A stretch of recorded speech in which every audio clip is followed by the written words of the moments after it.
নমস্কার বন্ধুরা, সুদীপার রকমারি চ্যানেলে সবাইকে স্বাগত। আজ আমি হাজির হয়েছি রাজকীয় স্বাদের মিক্সড ভেজ নিয়ে। চলুন আমি এই রেসিপিটি কিভাবে করেছি করে দেখাই। এর জন্য আমি নিয়েছি ফুলকপি, একটা ছোট ফুলকপি আমি এইভাবে ছোট ছোট টুকরো করে কেটে নিয়েছি একটা রাঙা আলুটার খোসা ছাড়িয়ে এরকম ডুমো ডুমো করে কেটে নিয়েছি একটা ক্যাপসিকাম, আর নিয়েছি অল্প কিছু বিনস, আর নিয়েছি একটা গাজরটাকে খোসা ছাড়িয়ে এইভাবে লম্বা করে কেটে নিয়েছি এখানে চাল মগজ। দেখুন আমি এখানে চা চামচের 2 চামচ চাল মগজ নিয়েছি অল্প কিছু কাজু বাদাম, আর চা চামচের 4 চামচ পোস্ত, এটা মিক্সিতে বেটে নেব। নিয়েছি 1 ইঞ্চি মতো আদা আর কিছু কাঁচা লঙ্কা, এটা মিক্সিতে বেটে নিয়েছি। আর নিয়েছি 2 চামচ টক দই, এটাকে আমি ভালো করে লবণ আর চিনি দিয়ে খুব ভালোভাবে ফেটিয়ে নিয়েছি। একটু ভালোভাবে ফেটিয়ে নিতে হবে যেন একটু দানা না থাকে। আর নিয়েছি 2 কেজি দুধ, আমি পনির বানিয়ে নিয়েছি। এটা টুকরো করে কেটে নেব, ছোট টুকরো করে। এবার রান্নাতে চলে যাই। এরপরে যা যা লাগবে রান্নার সময় দেখিয়ে দেবো। বসিয়ে দিয়ে দিচ্ছি এখানে আমি বাটার, 1 কিউব মতো বাটার দিয়ে দিলাম। আর দিয়ে দেবো অল্প একটুখানি, আর দিয়ে দিচ্ছি সাদা তেল আর বাটারটা দিয়ে এবার আমি প্রথমে পনিরটাকে ভেজে নেব। প্রথমে আমি দিয়ে দিচ্ছি এর মধ্যে সামান্য একটুখানি লবণ।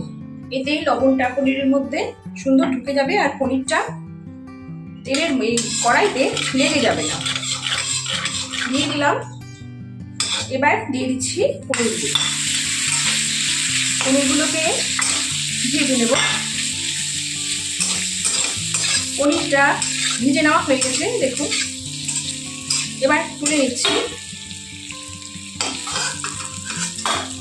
এবারে কড়াইতে দিয়ে দিচ্ছি আবার সাদা তেল।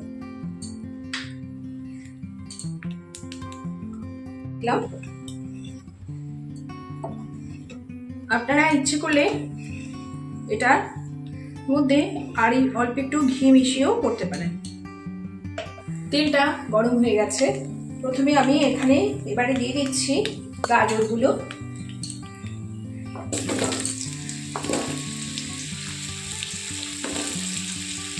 দিয়ে দিচ্ছি রাঙা আলুগুলো,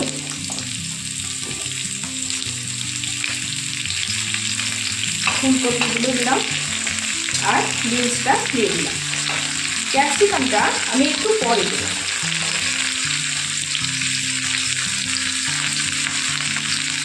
সবজিগুলো খুব ভালোভাবে এবার নাড়াচাড়া করে দেব।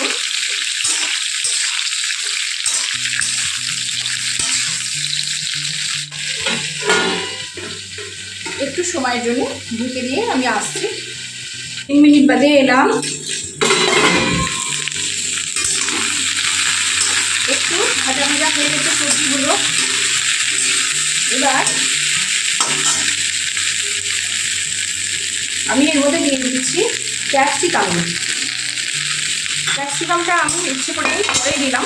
ক্যাপসিকামটা আগে বেশি ভাজা হয়ে গেলে কিন্তু রেসিপির স্বাদ চলে যায়, সেই জন্য ক্যাপসিকামটা পরে দিলাম।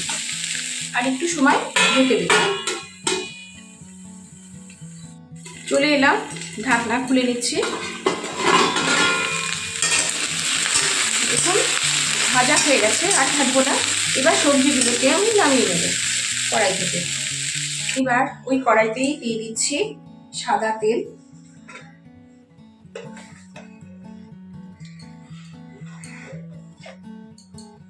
রেসিপিটা সাদা তেলেই করছি। আর দিয়ে দিচ্ছি 1 চামচ ঘি। তেলটা গরম হয়ে গেছে। প্রথমে আমি এখানে দিয়ে দিচ্ছি একটা তেজপাতা, আঁচটাকে কমিয়ে নিলাম। দিয়ে দিচ্ছি একটা দারচিনি স্টিক, 2টো লবঙ্গ, আর 2টো এলাচের মুখটা ছাড়িয়ে নিয়েছি। দিয়ে দিচ্ছি অল্প একটুখানি গোটা জিরে। তার খুব সুন্দর ভাজা গন্ধ বেরিয়ে গেছে। এইবার আমি এই পর্যায়ে দিয়ে দিলাম আদা কাঁচা লঙ্কা বাটা। আদা আর কাঁচা লঙ্কা বাটাটা দিয়ে খুব ভালোভাবে কষে নিচ্ছি। যতক্ষণ না আদার কাঁচা গন্ধটা চলে যায় ততক্ষণ পর্যন্ত কষে নেব। আদার থেকেও তেল ছেড়ে এসেছে, আদার কাঁচা গন্ধটা চলে গেছে। এই পর্যায়ে আমি দিয়ে দিচ্ছি বেটে রাখা কাজু, মগজ আর পোস্ত দিয়ে ভালো করে আবার কষে নেব। দিয়ে দিচ্ছি এর মধ্যে জিরের গুঁড়ো।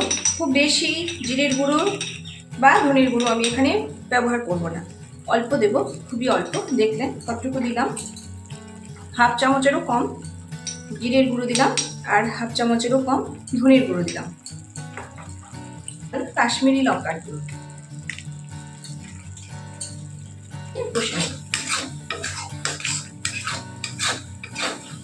একটুখানি হলুদ।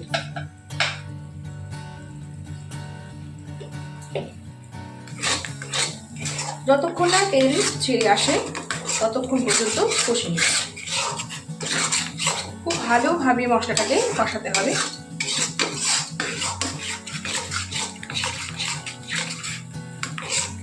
এই পর্যায়ে এর মধ্যে দিয়ে দিচ্ছি একটুখানি গরম জল। মশলাটাকে গরম জল দিয়েই কষিয়ে নেব। একটু উষ্ণ গরম জল দিয়ে দিলাম যাতে কড়াইয়ের মধ্যে মশলাটা লেগে না যায়। খুব ভালোভাবে এবার কষে নিচ্ছি। এই পর্যায়ে আমি দিয়ে দিচ্ছি ফেটিয়ে রাখা টক দইটা দিয়ে মশলাটাকে খুব ভালোভাবে আবারও কষিয়ে নেব। মশলা কষানোর উপরেই রান্নাটা কিন্তু নির্ভর করে, আপনারা সবাই জানেন। যতক্ষণ না তেল ছেড়ে আসে মশলাটা আমি কষিয়ে নিচ্ছি। এই রেসিপিটা কিন্তু বাড়িতে ছোট থেকে বড় সবাই খুব ভালোভাবে খাবে। বিশেষ করে যে সমস্ত বাচ্চারা সবজি খেতে চায় না, এই রেসিপিটা করে দিলে কিন্তু তারা খুব ভালোভাবে খেয়ে নেবে। আর এই সবজিটার মধ্যে প্রচুর প্রোটিন আছে, গাজর আছে, বিনস আছে, এইগুলো খাওয়াও খুব ভালো স্বাস্থ্যের পক্ষে, আপনারা সবাই জানেন। খানো হয়ে এসছে, দেখুন তেল ছেড়ে এসছে। এই পর্যায়ে আমি এখন দিয়ে দিচ্ছি কসুরি মেথি। এই সময় একটু কসুরি মেথি ড্রাই রোস্ট করেও দিতে পারেন, এমনি হাতে গুঁড়ো করেও দিতে পারেন। সামান্য একটু কসুরি মেথি দিয়ে দিলাম। কসুরি মেথিটা দিয়ে আবার ভালো করে নেড়ে নেব। এইরকম করে কসুরি মেথি দিয়ে যদি এই রেসিপিটা করেন, কসুরি মেথির গন্ধতে ভীষণ ভালো লাগে খেতে।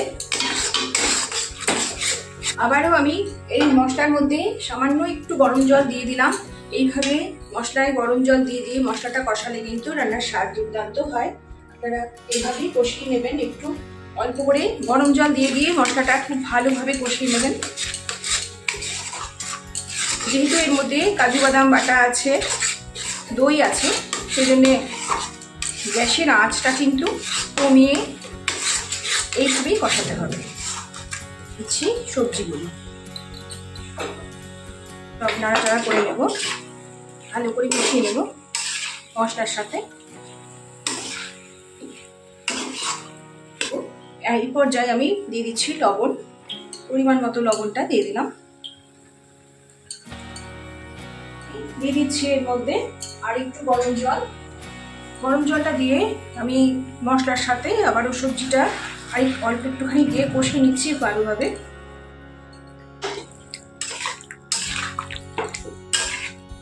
ভালোভাবে মশলার সাথে এবার সবজিটাকে কষে নেব। দিয়ে দিচ্ছি পনিরগুলো।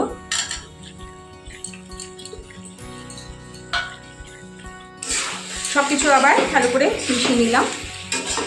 দেখুন মশলাটা দিয়ে সবজিটা কষানো হয়ে গেছে, তেল ছেড়ে এসেছে। এইভাবে গরম জল দিয়ে একটুখানি মশলার মধ্যে সবজিটা আবারও কষিয়ে নেবেন। যত একটুখানি গরম জল এবার দিব, সবজিগুলো যাতে পুরোটাই সেদ্ধ হয়ে যায়। সব কিছু ভালোভাবে মিশিয়ে নিয়ে লো আঁচে এবার ঢাকনা দিয়ে ঢেকে দেব। ঢেকে দিলাম।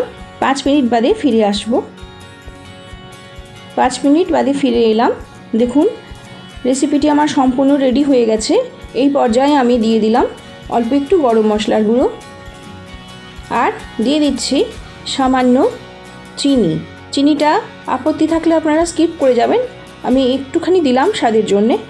এবার সব কিছু ভালোভাবে নাড়াচাড়া করে নিচ্ছি। এবার গ্যাস অফ করে দেবো। রান্নাটা আমার সম্পূর্ণ রেডি হয়ে গেছে।